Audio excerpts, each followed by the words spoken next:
Shri Swami Samarth. Hello friends, तुमचं पुन्हा एकदा मनापासून स्वागत करते माझ्या नवीन एका व्हिडिओमध्ये. सर्व ताईंना श्री स्वामी समर्थ. कशा आहेत सर्वजणी? आय होप मस्त आणि मजेतच असाल.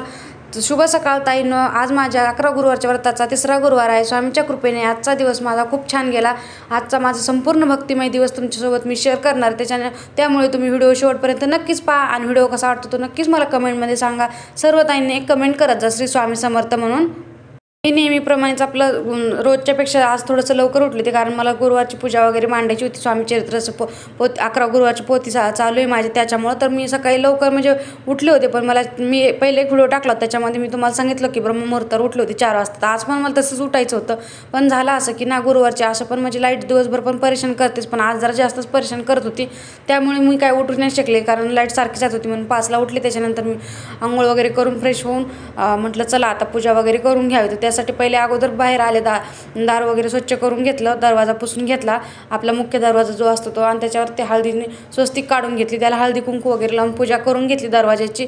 आणि दरवाजाचे पूजन आणि उंबरठा पूजन केल्याच्या नंतर घरात पण आपल्याला खूप प्रसन्न असं वातावरण होतं आणि आपल्याला पण मनाला पण कुठंतरी अशी छान असं वाटतं मनात पण. तर त्यामुळं मी पण दर गुरुवारी करत असते, आमुषाला वगैरे करते. पण माझ्याच्याने कसं होतं की एखाद्या वेळेस शेअर करणं होतं, एखाद्या वेळेस नाही होत तुमच्यासोबत.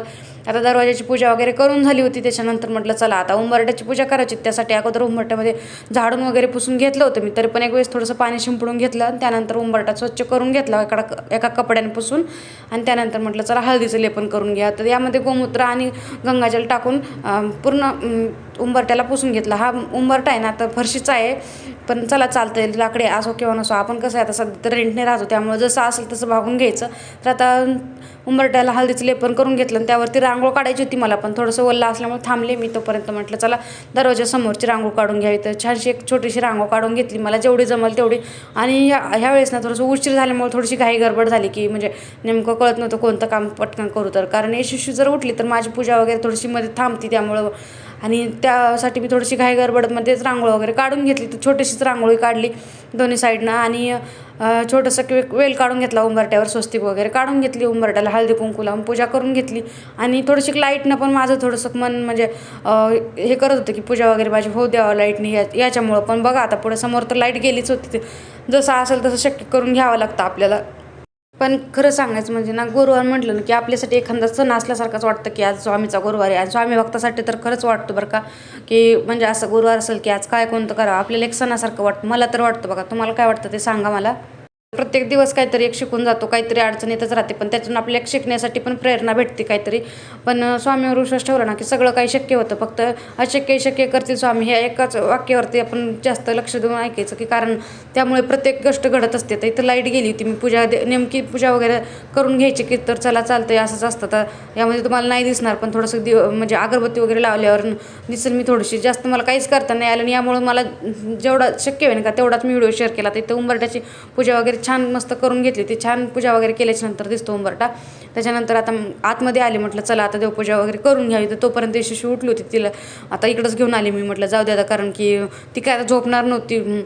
आता मला वाटते 6 वाजले होते. आणि तर इथं पण आता मला काय माहिती नाही लाईट आता टिकती की नाही काय माहिती. हॉलमध्ये कसं देवघर वगैरे हॉलमध्ये आहे ना, तर इथं ना लाईट्स वगैरे असेल तरच दिसतं, नाही तर अंधार पडतो. म्हणजे उन्हाळा दिवस असेल ना तर दिसतं, ऊन वगैरे असेल तर दिसतं हॉलमध्ये चांगलं, लाईट नसेल तरी पण. पण आता कसं आहे सध्या आता पावसाळा दिवस आहे, सारखा आभाळ राहतो, 4-4, 5-5 दिवस सूर्यदेवाचं दर्शनच होत नाही. त्यामुळं ना की हॉलमध्ये ना लाईट जर असेल तर दिसतं, नाही तर नाही दिसत, अंधार पडतो सारखाच. तर तिथं लाईट होती, तो पण म्हटलं देवपूजा करून घ्यावी.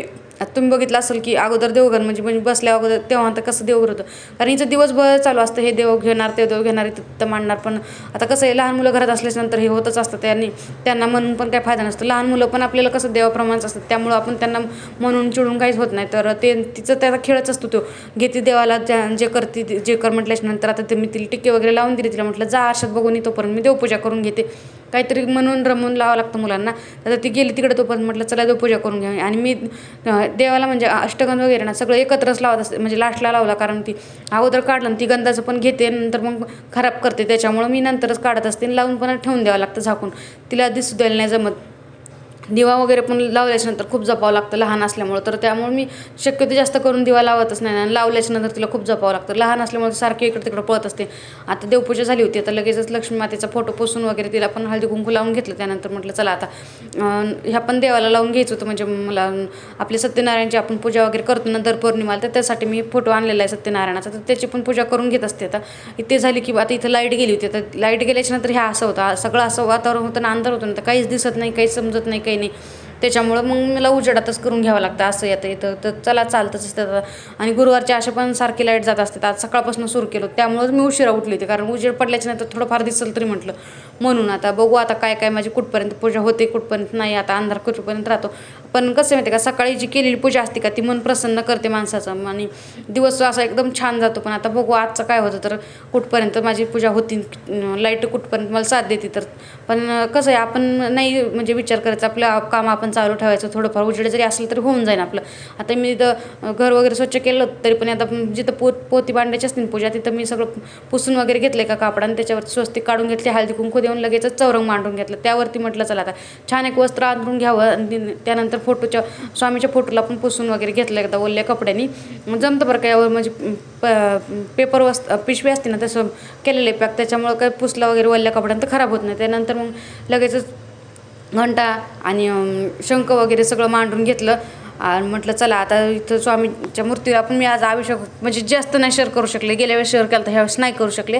लाईटमुळं पण मला थोडीशी गडबड होती, कारण की अंधार पडत होता, लाईट जात होती, यशस्वी उठली होती, त्यामुळे मला जेवढं शक्य आहे तेवढंच मी तुमच्यासोबत शेअर करते. सगळ्या गोष्टी नाही केल्या, कारण पहिल्या व्हिडिओमध्ये मी केलेल्या शेअर, एकदा बघून घ्या वाटलं असतं ते पण व्हिडिओ. आता इथं स्वामींना पण छान असं सजून घेतलं, सजून म्हणजे ते त्यांची शाल वगैरे घालून, हार वगैरे घालून त्यांना इथं मी आता त्यांची पण पूजा वगैरे करून घेतली, फुलं वगैरे वाहिले आणि म्हटलं चला आता पूजा इथे छोटीशी रांगोळी काढून घ्यावी आणि लगेच पूजेची तयारी करावी आणि स्वामीला मुजरा वगैरे करून पोथी वाचून घेतली. कारण कसं होतं, लाईट जर गेली तर अंधारात दिसणार नव्हतं. तिथे लाईट गेली होती पण पोथीच्या टाईमला नेमकी आली, असं चालू होतं लाईटचं ये जा खेळ खेळल्यासारखं चालू होतं तिचं, काहीतरी सारखंच ये जा करत होती. पाऊस वगैरे नव्हता पण आभाळाचं वातावरण, त्यामुळं अंधार पडला होता.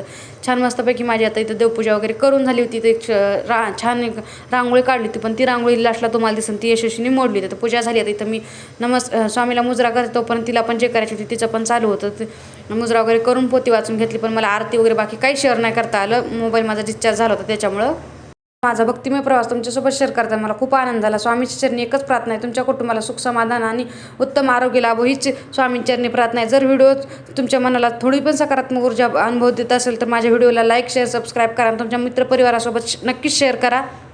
आपण पुन्हा एकदा नवीन ब्लॉगमध्ये भेटू. तोपर्यंत सर्व ताईंना श्री स्वामी समर्थ. भिऊ नको मी तुझ्या पाठीचे आहे. अनंत कोटी ब्रह्मांड नायक राजाधिराज योगीराज परब्रह्म श्री सद्गुरू स्वामी समर्थ महाराज की जय.